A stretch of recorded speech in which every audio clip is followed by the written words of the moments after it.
And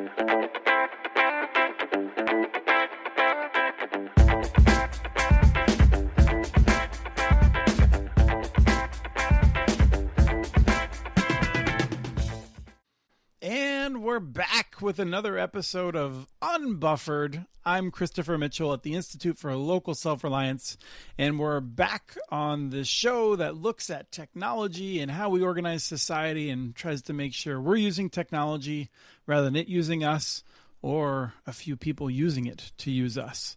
Today, I'm excited to be talking again with Ernesto Falcon, who is the program manager. Now stick with me for a second, for the Communications and Broadband Policy Branch of the Public Advocate's Office at the California Public Utility Commission. Welcome, Ernesto. Hey, thanks for having me. I want to tackle all of that title just to make sure people have a sense of how this stuff works. But we'll be talking today mostly about Charter and Cox, and that's sort of nestled in this topic of how do we get a better market? How do we make sure people are getting what they pay for and have better options for internet access and basically have their needs met, right? Yeah, sounds great. Looking forward to it. Seems like it's a passion for you, so I'm excited to be talking to you about it. Let's start at what the CPUC does. So the California Public Utility Commission, we're not going to spend a lot of time on this, but what does it do? Yeah, so a little bit of its origin story explains why it exists. It's a constitutional office, meaning the people created it through a state ballot proposition directly. And it was in response to the railroad monopolies kind of controlling and running everything, including the counties and the politics. And so, a populist uprising occurred run by a candidate for governor that created the agency. And, from the years that followed, additional authorities were given to the agency to oversee all utilities, electricity, water, transportation, telecom, which is in California still a state utility, while federally it's not. And so that's essentially how it exists and what it does. It regulates on behalf of the public. So it regulates on behalf of the public, but within it, you have a public advocate's office. So explain what that is. Yeah. So the agency I work in, and it's like an agency within an agency, was created to be statutorily independent. And it's about 200 public servants whose job is essentially to do the consumer advocacy on behalf of the public. People are busy; they don't have the ability to always participate in every single government function. So I kind of think of it as a public defender in the regulatory space. There are 7 branches within the Public Advocate's Office. I'm one of the branch managers. So there's one for water, there's one for electricity, there's one for safety. I do the broadband telecom side. And our job is just to consistently communicate with various constituencies, NGOs that represent as members of the public, and to interface with the PUC's regulatory process to represent the various interests that is California's public community. Now, you have a great office. You have great people working there, some of whom I've worked with, coworkers, some of whom I've worked with across organizations. It's a real great group of folks. And the other piece that I wanted to make sure we noted is that California does this better than almost anyone else. I mean, I feel like California and New York take seriously the public's role in this, whereas most states are kind of like, if the public participates, it participates, and if not, too bad for them. Yeah, California, made a specific choice to publicly fund representation on behalf of the people. Most other states don't do that. I think we're one of the few states that puts the level of resource into it. And I am blessed with a sizable team of 22 people, including, in addition, attorneys, consultants, and their public interest mission is to kind of achieve 3 things: improve access in terms of quality, availability, lower prices. Figure out every way we can use policy as a means of lowering prices, and improve public safety and the quality of the connection. And so it is really a privilege to lead the team. I feel like I could do it quite a lot because I have an arsenal of public servants with various backgrounds and expertise that really lets me look at various problems that occur in the broadband market and have some really specialized talent to tackle each different kind of question. And I'll say that from our perspective, it's making a difference. We're seeing a lot of good policy and market interventions that are coming out of it. One of which is this California Lifeline broadband pilot program. Wanted to read it to make sure I got it right. This is something that I happen to know from a previous conversation you're very excited about. So what is happening there in California? Yeah, so with the expiration of the ACP, we saw that there was going to be this challenge for people of limited income, right? So ACP, the Affordable Connectivity Program provided about $30 to people that are 200% above the poverty line. So, a family for, a little over $70,000 of income. So very, very income scarce individuals. And the commission took it upon itself to modify its current Lifeline program, which currently subsidizes voice, so your kind of traditional telephone connection, and engage in launching a pilot to replace the ACP. And so this is what's called the broadband pilot program. So we're offering $20 for subsidies for broadband for low-income people and $30 for broadband voice if there's like a bundle or some sort of combination. And it's getting off the ground. A number of carriers have signed up for it. A number of carriers were voluntold to sign up for it through our mergers. And I think there is going to be a really solid improvement in adoption and options for low-income people in the state. It's only for 3 years. It's a pilot program. There will be a choice that has to be made in Sacramento to extend the program or make it permanent. So my hope is there's a lot of success that is worth taking home, because frankly, even though it sounds like a lot in a subsidy, it actually saves the government a lot of money in different ways that essentially kind of pays for itself. Let's talk about where the money comes from, and then we'll talk about how it's saving money. So where does the pot of money come from to provide the discount for, or the amount of money the families would be paying? Yeah, so California has what's called a surcharge that is placed on every what's called an access line. And an access line is effective. The simplest way to think about it is if you're buying a product that has a telephone number associated with it in California that essentially serves a way for you to call anyone else, there's a small fee that's attached to it, somewhere in the range of 75 cents a month to maybe about $1. Kind of depends on the needs of the program on the day to day. Lifeline is the largest need in terms of the program. There's a number of other things we fund, grants for broadband access in rural areas, grants for NGOs to facilitate commission work and learning from the community and hearing how, what policies are working, what help they need. And the surcharge essentially will go up and down depending on the level of need.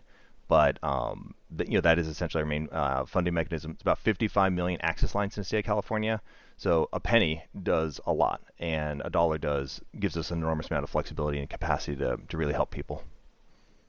Now, if I qualify for that, if my household has the low income, or I'm on a program that makes me eligible for it, I pay $20 a month for internet service and $30 for internet and telephone if I want, or that's the amount that is charged to the program. How does it work exactly? Yeah, so you have to enroll in the program, and typically the carriers will validate your account with some sort of kind of cross verification, meaning if you are getting food stamps or CalFresh or Medicaid or another program that kind of already knows what your income status is and that you qualify, showing that documentation when you sign up for broadband service, a carrier that's part of Lifeline will enroll you in the program and will kind of handle it on their end in terms of the bill.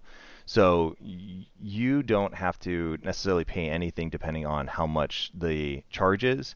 And in fact, a lot of our efforts recently in the Public Advocate's Office and my team has been to ensure there's high quality products that are basically fully paid for by the subsidy, so that really it's just getting people through the paperwork of enrollment that will get them online.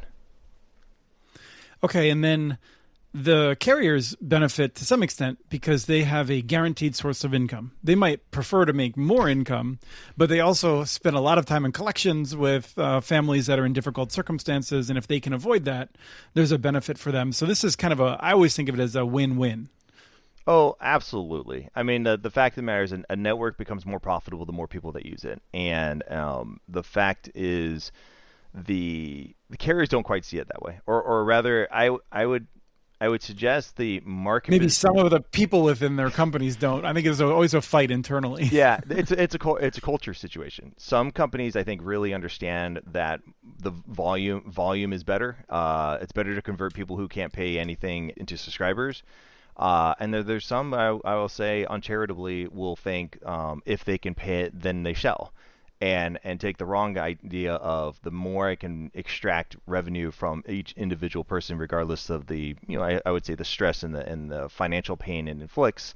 That's the better route in terms of improving profitability. But I think it really is misguided in terms of the approach, because if we're able to convert the give or take hundreds of thousands or millions plus people who are not using internet, not paying at all, and we enhance their buying power by $20 or $30, there's a huge opportunity for any carrier. It's going to be a huge revenue boost, and that's okay. I mean, I don't mind that the end product is they end up actually making more money by getting more people online, because ultimately our goal is to ensure broadband's available to everyone. Now, you said that this will save money for the state of California, and I think this is super important. I want to come back to that in 1 second. But first, can any internet service provider sign up? Like, can the municipal companies and the electric co-ops that are doing broadband service, can they all just sign up for this? Or are there other steps that they have to worry about? So they have to file what's called the Tier 2 advice letter to the commission, essentially setting forth that they're going to create an offering that meets the qualifications. The commission set forth minimum standards. We fought for those because one thing we saw in ACP, what we didn't want to see a repeat of, is it's kind of lowest common denominator services were receiving maximum subsidies, when the reality is people deserve at least a minimum standard quality. And frankly, once you say I'm going to give you $20 or $30, you put that pot of money out there, magically the carriers seem to be able to produce services that meet those minimum standards in exchange for the funding. So ACP was a great program, but it had some fatal flaws in that it had no minimum standards. And what we saw during the pandemic, for example, was a lot of hotspots qualifying for free $30 subsidies, and then not even broadband, again, coming through those connections in various households. And so we really wanted to make sure a carrier was providing a quality service. And a number of them complained about it because they wanted to offer, to be frank, inferior services in exchange for the money. And we just said no. Okay. So how does this save the state money? Yeah, so telehealth is really like one of the largest cost savings that occur when you're able to get people access to the internet at a time when they couldn't. There was a really interesting study by a group called the Brattle Group that looked at the kind of cost savings to the government through the ACP, and we issued a report January of last year, if I remember right, where we kind of followed the methodology and the modeling they did, applied it to California, and discovered similar results in terms of our Medicaid costs, hospital visit costs.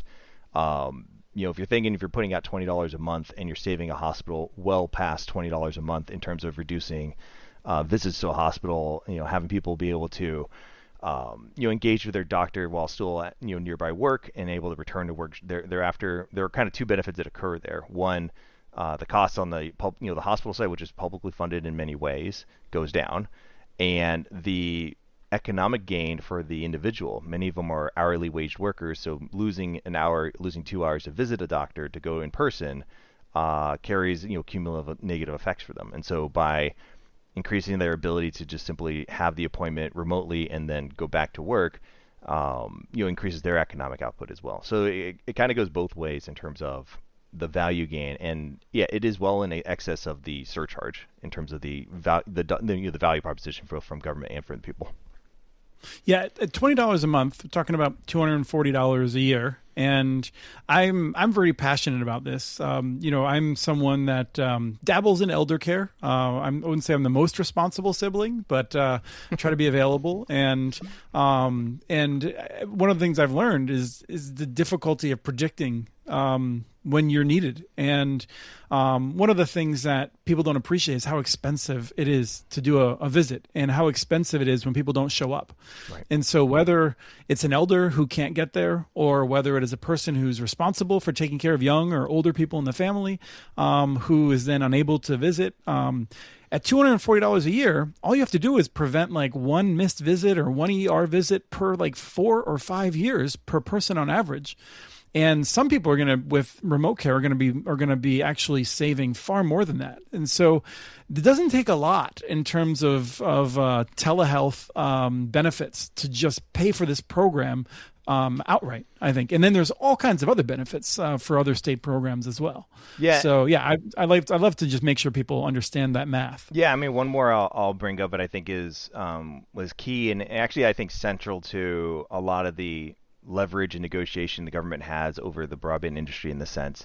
Common Sense Media had a study that showed by increasing the buying power of people who have limited income, right? So they're able to purchase and consume more services and therefore more revenue gets generated into the industry. The cost of deployment went down because you brought in the number of customers accessible to you when you deploy and expand your networks. And so yeah, I mean, to your point about there's winners across the board, there really is. And I mean, I think it's because broadband is no longer a luxury service, right? It's essentially a core essential service that you need to function politically, economically, in terms of your health and education. So there's just a lot of benefits that derive from having the connection.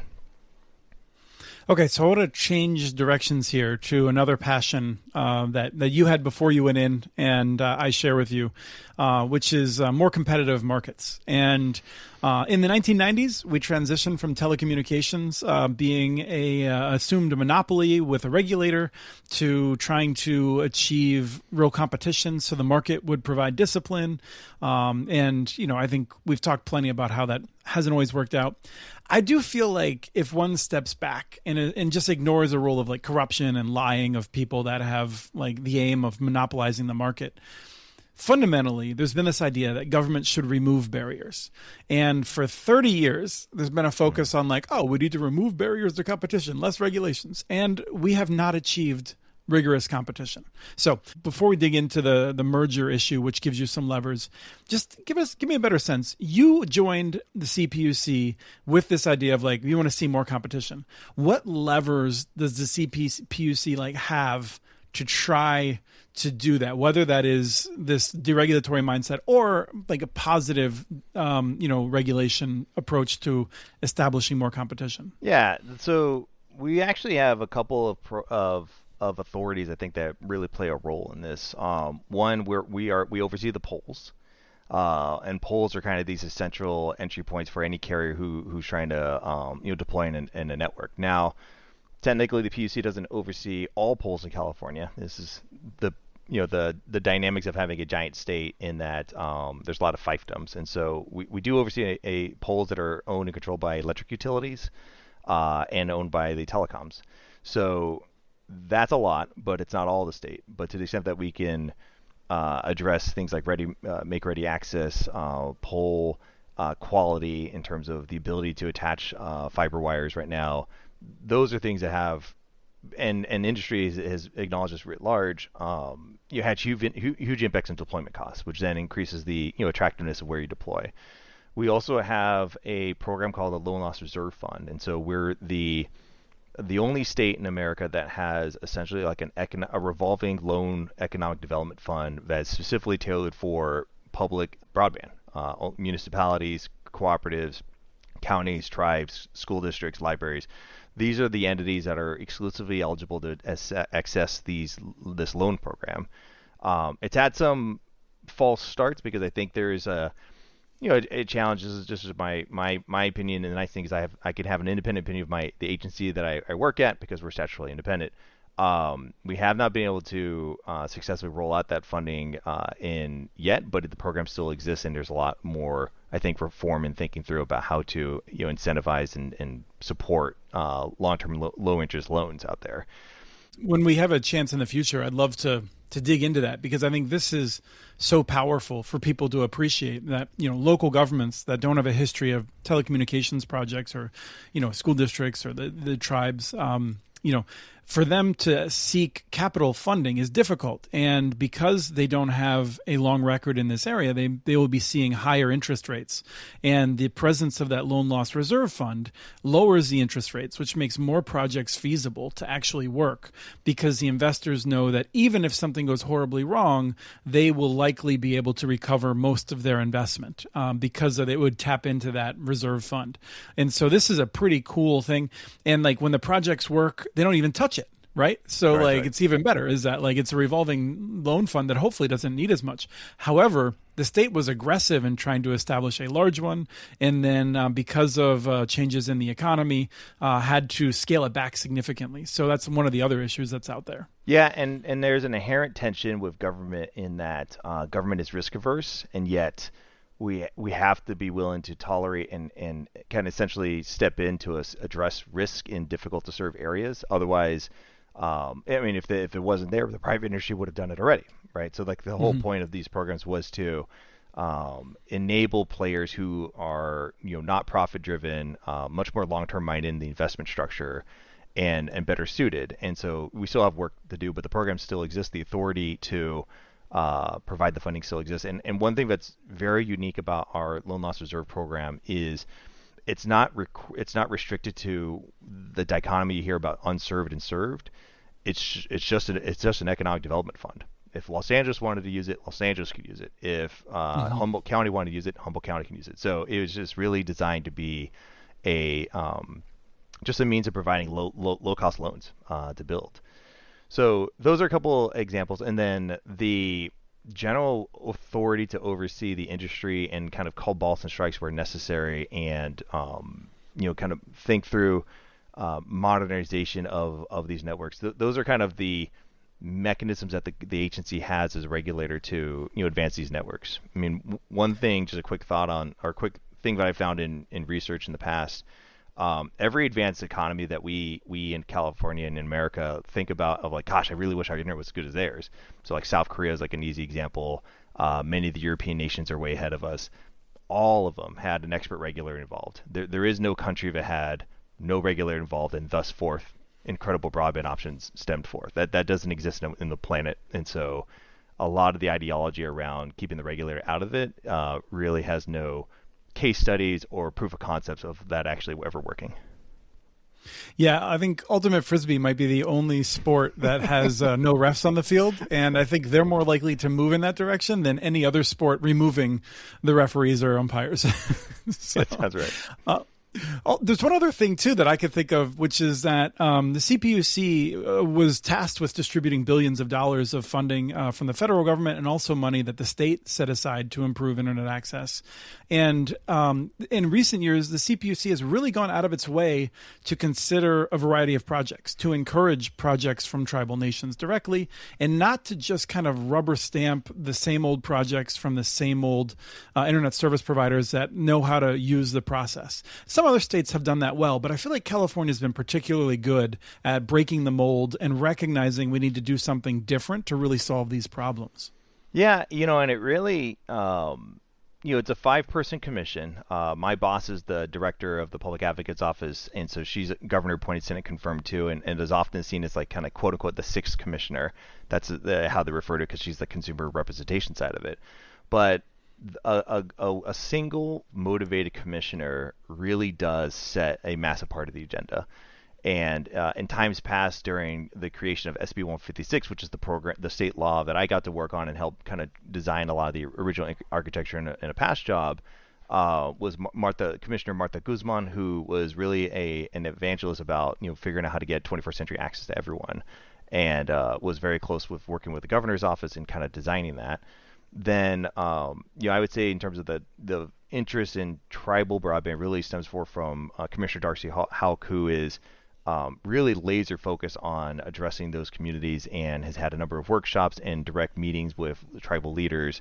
So, and she attended one of our tribal broadband boot camps, which we're forever grateful and honored to have had her at. See, there you go. I didn't even know that, but it doesn't surprise me. And so it really, whoever the next governor picks for that kind of each new governor that we gets their pick of commissioners over the years, and eventually kind of substitutes all 5. the priorities and motivations of any one commissioner has a huge impact on the industry, has a huge impact on the outcomes. And it seems like it's just a functioning commission, which is just nice to remember that can happen. that is a possibility. I mean, it doesn't always get in the news, so it's worth noting. Well, and one thing I often remind my team about is history has a tendency to repeat itself. The 1996 federal law, the Telecom Act, was derived from New York and California laws. So New York and California spent a lot of years building kind of telecom regulation, and then Congress said, "Hey, those are good ideas. Let's just federalize those." We've kind of gone backwards now, where the federal government has like left the field and has kind of taken its hands off the wheel of this. And I often communicate with New York on kind of what's going on in their backyard, simply because New York's leading in many ways and California's leading in different ways, and so we're back at it in a kind of a pre-90s era of telecom reg. All right, so I wanted to talk about Charter and Cox. Charter had been the nation's second largest cable company. Cox was 3 or 4 somewhere around there. It was the top 5.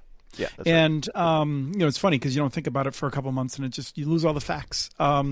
It's a pretty big deal in California, where I believe what I remember, like 95% of the state can get internet access from one of 5 companies. Basically, can get decent internet access. It's pretty centralized in some ways for such a large, thriving economy.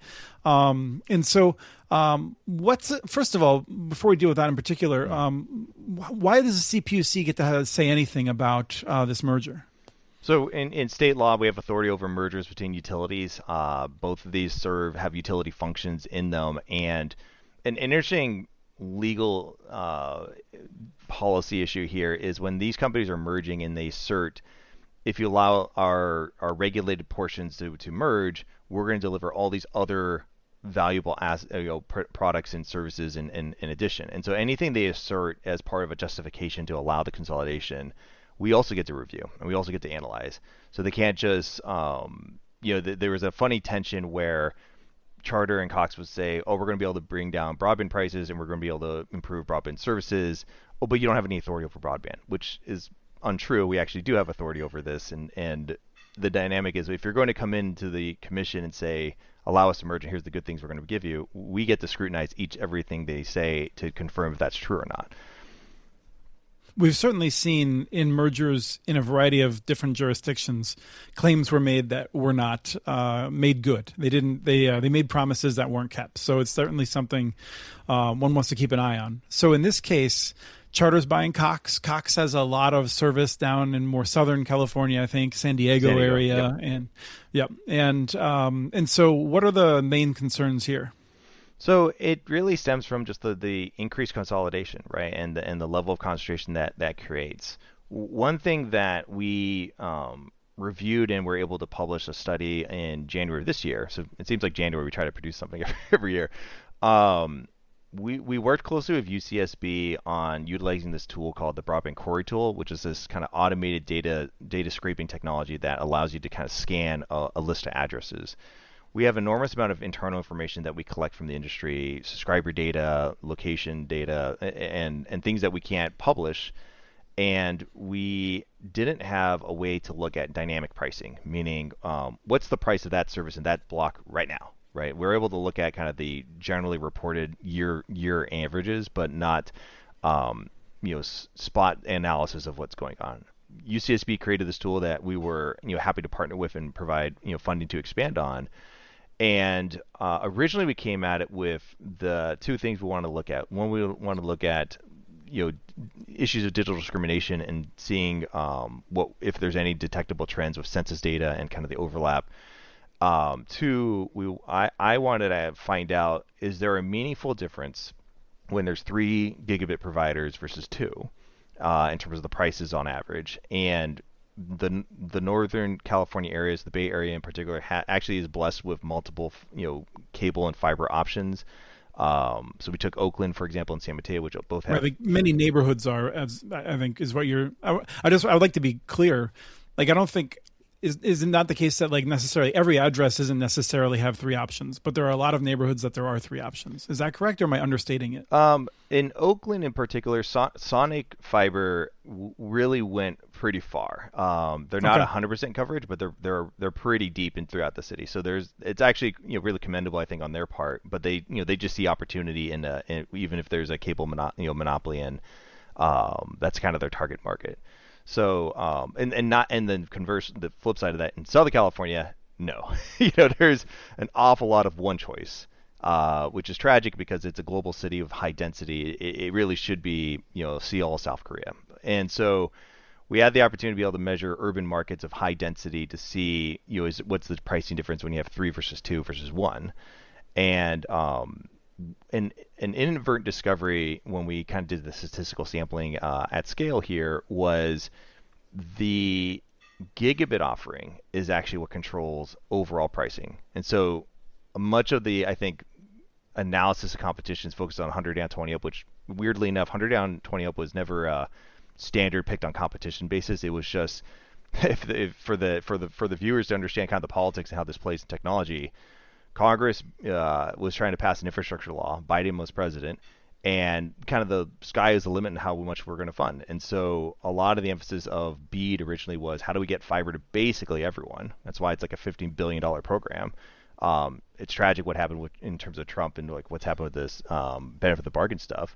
But the industry that was selling fixed wireless, and that's primarily AT&T and T-Mobile's lobbyists, we're saying no, don't do like 100 symmetrical or gigabit access. You should do 100 down, 20 up. Why that number? Well, it's because their spectrum allocation on their towers they plan to sell had high capacity downlink and low capacity uplink, and the average numbers were 100 down, 20 up. So pulling the curtain back, that's where that number comes from. And Right, and similarly in the cable plant, they knew that they would be able on most of their cable systems to offer 20 megabits upload to a large number of customers. Although there's been times where they've actually contradicted that in California as well, saying that they couldn't offer it to everyone at the same time. That's right. But they knew that they couldn't do 50, for instance. So they wanted to keep that upload speed low because of technological limitations that they didn't want to fix in their network. That's exactly right. And so, politics dictated that number. The FCC, I think, again, from politics, adopted that number as like the metric will measure whether broadband's being sufficiently deployed. Really misses the ball. I mean, the Europeans have already moved on to gigabit. The advanced Asian markets are already looking at gigabit. And the market has moved on to gigabit in America. And so, the way the data, what we found out from the data and what we have seen, and, we'll publish more findings in the summer, is the market and demand is in the 500 and above range, and the products that are offering those are competing with each other when they do, are aggressively pricing that gigabit speed, and then everything kind of below that speed is priced, kind of, downscale from there. And if you don't have 2 gigabit options, and really was, ironically, a duopoly is actually pretty good when it comes to gigabit access. And I think that's probably just market structure of typically it's like an AT&T fiber entering a market, so they're pricing aggressively to acquire customers. In the future, will that hold? We're gonna have to watch and see. But we found that the gigabit connection is really kind of central to price. And if you had at least 2 options, on average, consumers were paying $15 to $40 less a month. And so you're going back to like our core statutory mission: how do we lower prices? The discovery that if you have 2 gigabit options, that's exactly how you start lowering prices, at least in today's market. Really pivoted our focus in Charter Cox to look at, well, okay, how many parts of California are they the sole gigabit provider? It's a little over 2 million places. And so a lot of our regulatory focus was on how do we address monopoly in those situations until there's a second option. And granted, the fiber companies are expanding. So we need to look at how do we intervene in the meantime until competition can enter those markets, or figure out other ways regulation can ensure that the lack of competition isn't an impact on the consumer's bill. Right. And I think it's worth remembering, and I know that you know this, but for listeners, the bathtub is also draining, right? It's like we want to fill the bathtub up with competition. And so we see that there's new investments coming from existing providers, and there's new providers that are coming in, but there's also consolidation that is taking competition out of the market simultaneously. And so I like the way you think about it, because that trend, it might not be present in 5 years. These things are dynamic and moving around. So what the best policy might be may be changing over time. Now, I do want to ask, so one of the things I was interested in, because we're talking about a settlement, which is exciting, between Charter and Cox and you all, is that I saw that the Digital Equity Los Angeles and Media Alliance had intervened in this. And so can you just give us a quick sense of what that means? What did they do in order to help with this settlement? Yeah, so the way it works is that as a merger is under review and you can file to be a party, meaning you're representing some constituency or portion of the public and saying, I would like to have a say in how this merger proceeds. The settlement the Public Advocate's Office has with Charter Cox is just a two-party settlement. Potentially other parties may join, but the involvement of the digital equity LA community, I think, was kind of central to a lot of the things we asked for. So one thing they raised a number of years ago was discriminatory pricing that was occurring on the promotional rate. And our study that we published earlier this year kind of, I think, validated a lot of their findings at a statistical level. One advantage I have that an NGO, nonprofit, doesn't have is, I am the government, right? And so I have resources that exceed what a nonprofit who has to depend on fundraising and grants and things of that nature. I also have access to data and a state education system that is second to none, that we can partner with as another state government agency. And so we're able to produce and refine data at a much more deeper level than many of the NGOs are capable of, simply by resource capacity. So the fact that they their biggest role, I think, was identifying there's a hint of a problem over here, and here's what it looks like. Then we took it to the next level and dug much deeper and found, there seems to be a problem in terms of what prices are being offered for the exact same service. So one of the so we have several conditions in our settlement, but one thing we really wanted to dig into and worked on the commission was, if it's the same service, it should effectively be the same price. There should not be a world where a gigabit in one part of LA is more expensive than a gigabit in a different part of LA. It's the exact same damn wire. It's the exact same hardware. So one condition that Charter had to agree to with us was for 3 years, the promotional pricing essentially is non-discriminatory statewide. So we set the price caps of what a gigabit 500, 100 will be at $30 for 100, $50 for 500, $70 for a gig. And anywhere else they want to lower the price, it can't be more than a $15 range from the top of the price. So if there are areas where, say, fiber enters a part of the state and it comes in at a very aggressive price, Charter responds and say, okay, we're going to drop the gigabit price for that area to $40 to respond to it. Statewide, everyone's entitled to $55 because there can't be more than a $15 difference between the most competitive parts of the state and the least competitive parts of the state. So we wanted to create a type of tethering between the two in order to ensure to really lower that variance by a lot. Some places will save $5 a month, some places will save $20 to $30 a month, and so it really is, and it's temporary. And the rationale behind the temporary nature is, as we were talking about earlier, is fiber is expanding.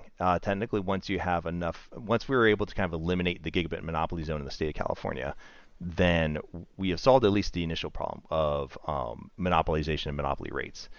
The next question will be, do we see parallel pricing and duopoly behavior that there follows? And don't have an answer to that yet until we see it.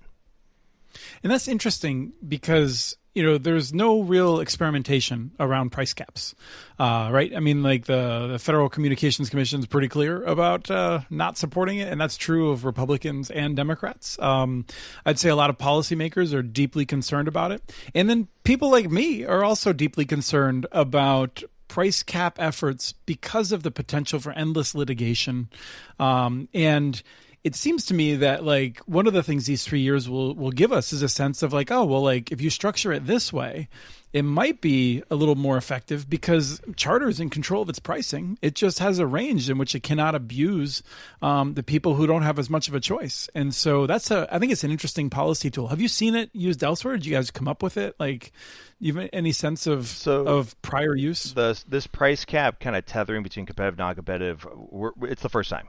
We're the first to do it. It really stems from the research and analysis work that my senior researcher Bisha Yi produced in January, because we were able to see, hey, why is there a $40 discrepancy here? Let's really narrow that down. Let's bring it down to as little as possible, and ideally cross-pollinate the benefits of competitive parts of the state with the less competitive parts of the state. It'll be the first time, and we're going to have to. There's a lot of compliance and oversight work that follows to ensure that they can keep consistent. And so, we'll probably continue our partnership with UCSB to essentially let's just scan and audit parts of the state once the settlement's in place, once the merger is approved with those conditions. And if there's a problem, then we take it up to the Commission for Enforcement Action. But I suspect, and let me go back a big step, what we're trying to remedy, because the reason you have rate regulation and kind of setting prices in this way is it's supposed to substitute for competition. That's the entire premise behind it, and that's kind of gotten lost in a lot of the theory of why do you set rates. If there is an identifiable lack of competition, the government's job is to essentially replicate competition until there's competition. And so that's why these are temporary. These are designed to essentially replicate what we're seeing in duopoly and three-way competition markets in the state, and just kind of make it all kind of the same.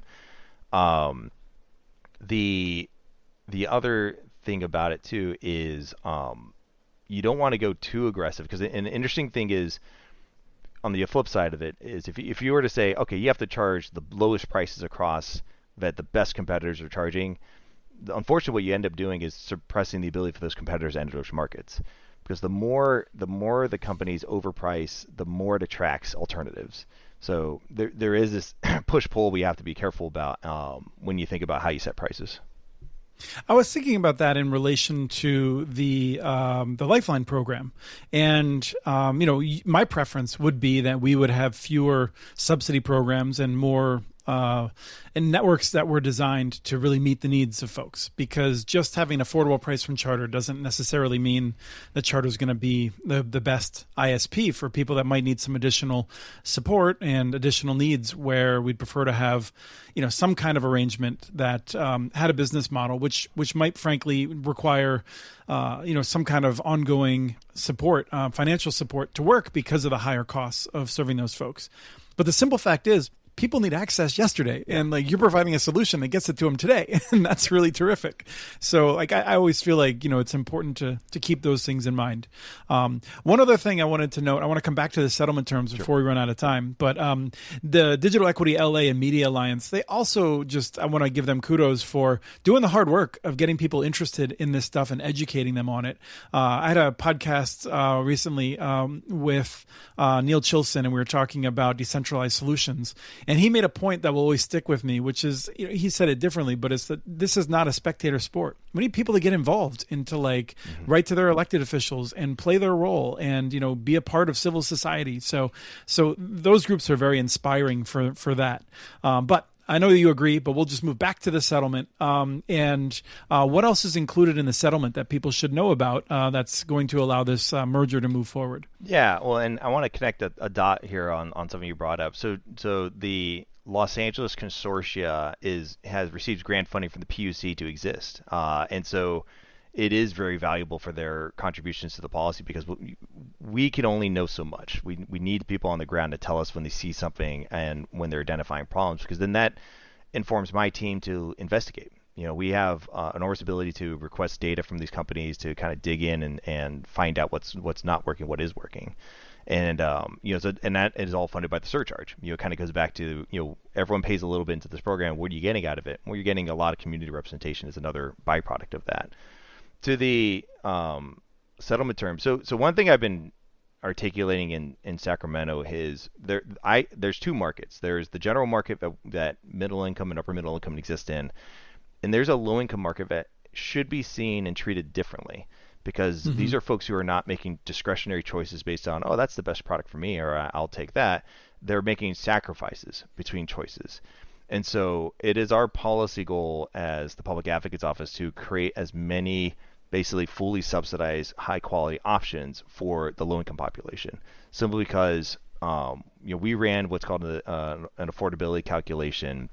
There's tools of the commission that lets you look at counties and census data and income status and determine, is this affordable, is this not affordable?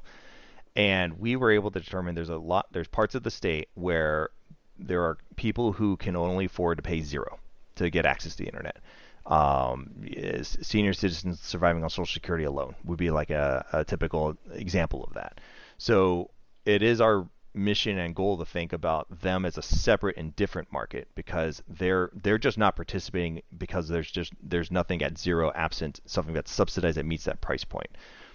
So with that as a background, the other thing we aggressively worked on in terms of coming to terms with Charter in their merger here was for them to offer one basic broadband service at the price point of $20. So there's a $20 for the next 5 years. There's $20 at 100 down 20 up throughout the Charter network and the Charter Cox network. And this builds off what we've already achieved with Verizon and their merger with Frontier. And so we already kind of set a precedent that Verizon committed to offering essentially fully subsidized broadband service throughout the state that is part of our Lifeline program.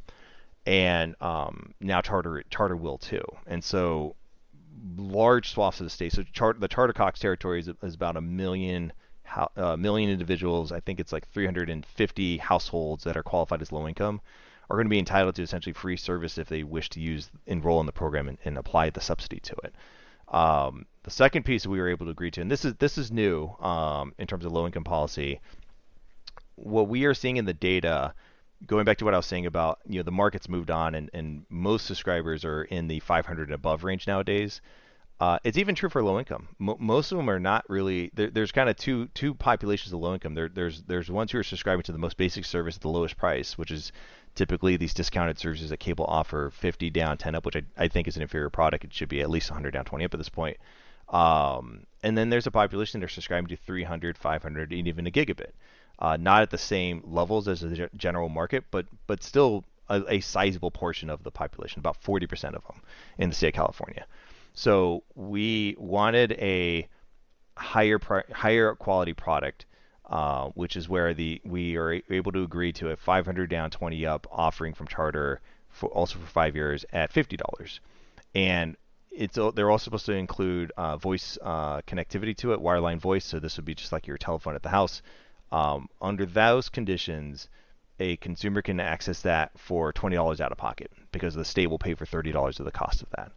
They also can bundle mobile wireless. As long as they qualify. Yeah, as long as they qualify. As long as they're income qualified and enrolled in the program. So my hope is enrollment grows because it's an entitlement that everyone is allowed to access. We created it for that purpose. And unfortunately, not enough people, not everyone uses it. There's still a sizable population of people who are able to access these funds and have not done it. And so my hope is by creating really attractive products that are meaningful out there that will motivate people to say, oh, you know what, how do I get that? Oh, I have to sign some paperwork and I have to go through a little bit of friction to get there. I'll do that because this is a solid connection that lets my kids do homework at home, lets me I might even be able to engage in remote work now because of this. So that is our hope of the kind of the higher tier low income rules that we established with Charter with the 500 down 20 up. Excellent. Any last thoughts before we call it a show? Yeah, I mean, the president is looking better. We are delivering, I think, some of the best affordable options in the country, and they're all time limited. And so fundamentally, policymakers will have to make a choice about what the future holds as these expiration dates start arriving. And to your point, I think that's inviting more competition, figuring out more discrete solutions. But we recommend to the state that we should look at what New York has done. We should think about the fact that there should be some baseline floor that ensures, from our perspective, the subsidy meets a service that covers the cost. The industry wins long run, even though they would kick and shout and scream about that. But If we're going to enhance the buying power of people, we got to make sure there's products available to them that are worth those dollars. Yeah, and I think there's probably some people who live in areas that aren't touched, right? And that would be not a lot of people given the makeup of California. But if you're in an area where there's no Verizon or Frontier historically and no Charter or Cox, then you're not necessarily directly benefiting from some of the agreements here, and you got to tell your public officials, hey, like, we got to fix this. We can't just patch it when there's opportunities because of mergers. We have to actually have proactive statewide solutions for this. So there's a role for people there too. That's absolutely right. Well, thank you, Ernesto. I feel like that was very clear. And I love it when we have people from these important agencies who can talk in ways that don't require a law degree to understand, even though I know that you have one. I want to keep it real. Excellent. Thank you so much. All right. Thank you, Chris.